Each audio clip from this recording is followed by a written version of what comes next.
Már mióta beszélek arról, és különösen most, hogy itt Magyarország kapcsán elkezdtem ugye horoszkópokat nézegetni Magyarországra, meg a köztársaságra nézve, és azt mondtam, hogy az egyik legfontosabb természeti katasztrófa esélye, ami sajnos Magyarországnál érik, az az asszály és a forróság.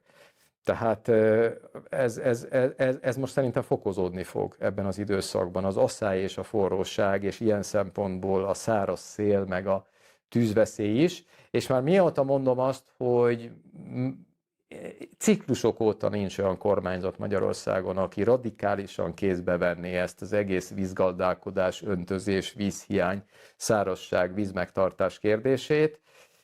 És persze most erről történtek lépések a választások után, ami lehet, hogy részben a kormány érdeme, de lehet, hogy nem annyira, mert nyilván választások után nem akartak olyan intézkedéseket hozni, ami mondjuk azt mutatja, hogy nem foglalkoznak az égető problémákkal.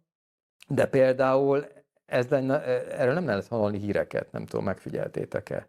Tehát ott az elején bejelentették, hogy na elkezdjük kezelni a szárazságot, meg a mindent, pedig ez lenne a legfontosabb. Tehát tele van a parlament, meg a közvetítések, amennyi hozzám eljut, meg a nézőimtől, barátoktól, ismerősöktől, meg mindenféle hírcsatorna, hogy elszámoltatás, meg ez, meg az, meg amaz, ami adott esetben létjogosult, meg az előző kormánynak a kritikája, és persze, hogy mondjam, ember legyen a talpán, aki ilyen időkben hatalomra kerül, bármilyen színű kormány is van, mert rengeteg dolgot meg kell oldani, az biztos. Tehát lehet, hogy nem győzik, nem tudom. Na de emberek, ez lenne a legfontosabb. Tehát egy óriási természeti katasztrófa érik Magyarországon.